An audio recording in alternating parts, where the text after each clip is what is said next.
संभल में अब पहले जैसी शाम नहीं होगी।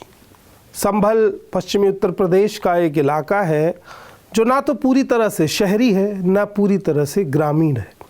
संभल का इतिहास ये बताता है कि धार्मिक दंगों से उसका कोई लेना देना है ही नहीं। कुछ एक आध छोटी मोटी घटनाओं के अलावा कोई बड़ा धार्मिक दंगा कभी हुआ ही नहीं। मगर आज संभल की तंग गलियों में एक अजीब सी खामोशी छाई हुई है। बाजार बंद हैं, सड़कें सूनी हैं और सिर्फ पुलिस दिखाई दे रही है। ज़मीन पर पत्थरें, चप्पल और तमाम छोटे मोटे सामान बिखरे हुए हैं। सड़कों पर खामोशी है। पूरे संभल में पुलिस इतनी तैनात हो गई है कि संभल को एक किले में तब्दील कर दे। गलियों में पड़े पत्थर, जली हुई बाइकें, गाड़ियाँ, ठेले, वहाँ पर मौजूद निशान ये कहानी बयान कर रहे हैं कि संभल का बीता हुआ 2 दिन अच्छा नहीं गुजरा है और जो हिंसा हुई है उसकी वजह क्या रही, इस पर भी बात होगी। अदालत के आदेश पर शाही जामा मस्जिद का सर्वे चल रहा था।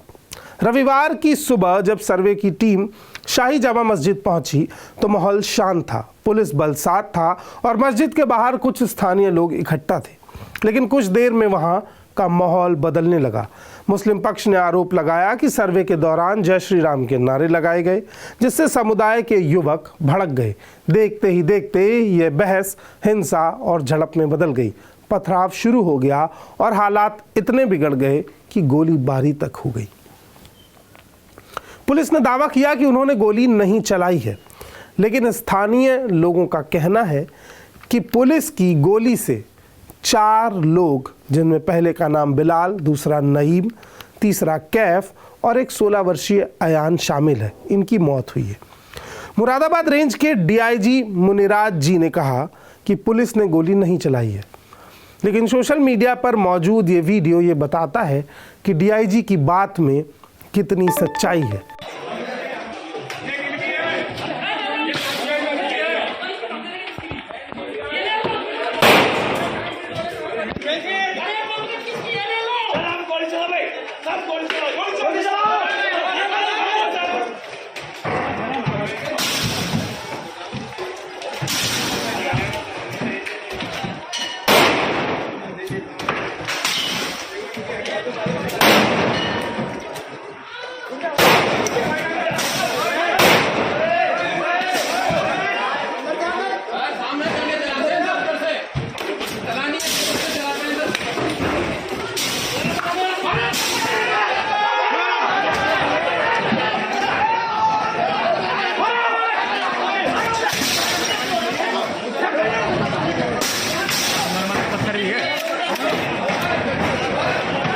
अब मेरा एक सवाल है, यदि डीआईजी स्तर का अधिकारी मीडिया से झूठ बोलेगा तो प्रशासन और पुलिस पर लोगों का भरोसा कैसे होगा?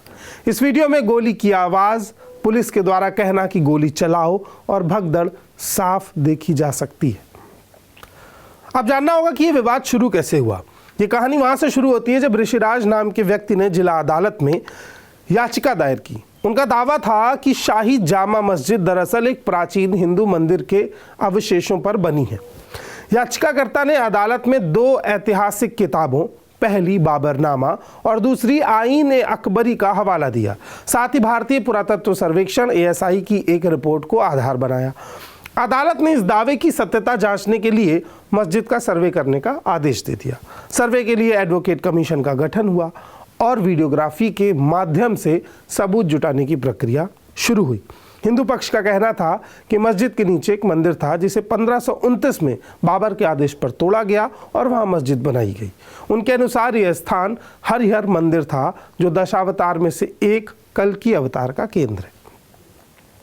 इस बात को लेकर पहला सर्वे शांतिपूर्ण था। फिर हिंसा क्यों हुई?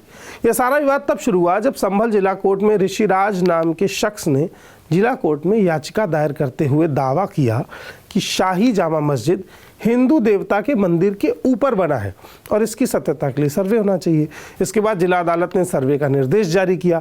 पहली बार जब सर्वे हुआ तो सब कुछ शांति से निपट गया, लेकिन जब दूसरी बार टीम सर्वे करने पहुंची तो मामला बिगड़ गया। पहले सर्वे के दौरान कोई विवाद नहीं हुआ, लेकिन दूसरे सर्वे के दौरान जब टीम मस्जिद पहुंची तो माहौल तनावपूर्ण हो गया।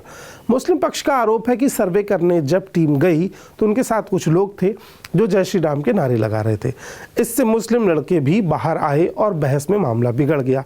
हिंदू पक्ष का दावा था कि मस्जिद के अंदर कई ऐसे निशान हैं जो मंदिर की उपस्थिति को साबित करते हैं। हिंदू पक्ष ने जो दावा किया उसके लिए कोर्ट में 3 सबूत दिए हैं, जिसमें से 2 किताब और 1 रिपोर्ट है। हिंदू पक्ष ने बाबरनामा और आई ने अकबर की किताब का हवाला दिया है और 1 रिपोर्ट को आधार बताया है। वहीं मुस्लिम पक्ष का कहना है कि यह सर्वे उनकी धार्मिक भावनाओं को ठेस पहुंचाने की साजिश है। अब आपको जानना होगा कि 1991 की धार्मिक स्थल अधिनियम की रिपोर्ट क्या कहती है। 1991 में सर्वोच्च न्यायालय ने 1991 में सर्वोच्च न्यायालय ने आदेश दिया था कि 1947 में जितने भी धार्मिक स्थल हैं उनकी स्थिति जस की तस रहेगी। इस अधिनियम के तहत किसी भी धार्मिक स्थल को बदलने या उसमें छेड़छाड़ करने पर रोक है। लेकिन संभल में जो कुछ हुआ उसने इस अधिनियम की अहमियत पर फिर से सवाल खड़े कर दिए। संघ प्रमुख का एक बयान है कि बदलती राजनीति के दौर में संघ प्रमुख ने एक बात कही थी 2022 में। उन्होंने कहा था कि नागपुर में जब अधिवेशन चला तो मंच पर आए और बोले कि हर मस्जिद के नीचे शिवलिंग ढूंढने की ज़रूरत नहीं है और संघ आगे से किसी भी मंदिर से जुड़े आंदोलन में हिस्सा नहीं लेगा। आंदोलन में शामिल ना होने के संकेत भी दिए। इससे एक बात समझ में आती है, बात ये कि राम मंदिर का मामला अचानक उठा और लोगों की श्रद्धा से इतना जुड़ गया कि उसके कानूनी दावपेच हमें देखने पड़े और कई लोगों को जान गंवानी पड़ी और एक फैसला आ गया। मगर अगर इसे एक प्रैक्टिस के तौर पर स्वीकार लिया जाए और देश की तमाम मस्जिदों के नीचे मंदिर तलाशे जाने लगे तो समस्या बड़ी हो जाएगी। फिलहाल संभल में अब इंटरनेट बंद कर दिया गया है। बाहरी लोगों और राजनेताओं के प्रवेश पर रोक लगा दी गई है। स्कूल बंद है और शहर में तनाव का माहौल है। पुलिस ने 2700 से अधिक लोगों के खिलाफ मुकदमा दर्ज किया है और 25 लोगों को गिरफ्तार कर लिया है। यह सिर्फ मस्जिद या मंदिर का मामला नहीं है, यह उस कहानी का हिस्सा है जो सदियों से भारतीय राजनीति और समाज में दोहराई जा रही है। संभल की गलियों में अब भी तनाव की खामोशी गूंज रही है।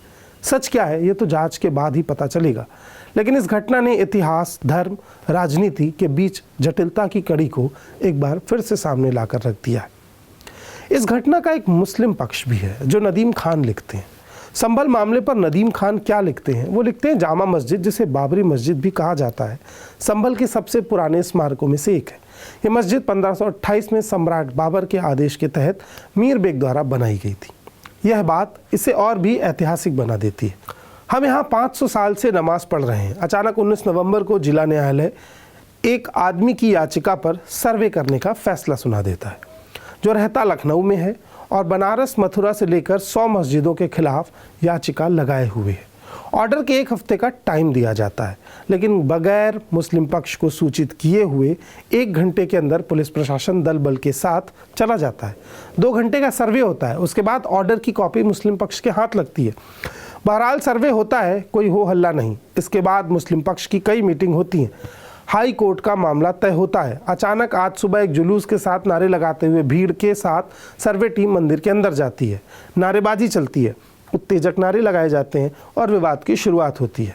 उसके बाद कमान संभालते हैं एसओ, जिनका वीडियो आप डायरेक्ट फायर करते हुए देख सकते हैं। लगता है कि वो सीमा पर खड़े हैं। पुलिस वाले साहब दावा कर रहे हैं कि जो लोग गोली से मारे गए उनकी जेब में चाकू था। ये उस पुलिस कंपनी के आदमी हैं जो डायरेक्ट फायर करते हुए दिखाई दे रहे हैं। उधर एसपी साहब कहते हैं कि हम चाहे 500 घर गिराने पड़े, हम सबक सिखा देंगे। कमिश्नर कहते हैं कि पहले हमने लाठी चलाई, फिर रबर की बुलेट और उसके बाद फाइनली गोली। ये सारे दावे एक दूसरे से कॉन्ट्रडिक्टरी होते दिखाई देते हैं। अब सवाल ये उठता है कि अगर डीआईजी कह रहे हैं गोली नहीं चलाई गई और वीडियो में पुलिस के द्वारा साफ गोली चलती हुई दिखाई दे रही है, तो झूठ कौन बोल रहा है और क्या इसकी जांच होगी? जो लोग जेल गए हैं, क्या उनके साथ न्याय होगा? सवाल ये भी है कि जिन लोगों ने पुलिस पर पत्थर चलाए, क्या वो नैतिक था? पत्थर खाती हुई पुलिस अपने बचाव में और शांति बनाने की कोशिश में गोली न चलाने के अलावा आखिर और कौन कौन से कदम उठा सकती है, इसको लेकर कोई तय गाइडलाइन उस समय बनाई जाएगी क्या, जब परिस्थिति आउट ऑफ कंट्रोल हो? इन सभी सवालों के साथ आपको छोड़ के जा रहा हूँ। ये रिपोर्ट आपको कैसी लगी कमेंट बॉक्स में ज़रूर बताइए। उसके साथ साथ एक मैसेज भी संभल के लोगों तक पहुँचाइए कि 500 साल से मौजूद ईंट पत्थर की इमारत, जिसे कोई मंदिर कह रहा है या मस्जिद कह रहा है, वो आने वाले 500 साल बाद भी वहीं मौजूद रहेगी और उसे बचाने की जद्दोजहद में जो लोग मर जाएंगे वो वापस लौटकर कभी नहीं आएंगे। कोशिश ये हो कि बातचीत से मसला सुलझाया जा सके। गोली जब भी चली है तो कोई ना कोई मरा है। आप भारतीय न्यूज़ देख रहे थे। मेरा नाम राघव है। शुक्रिया।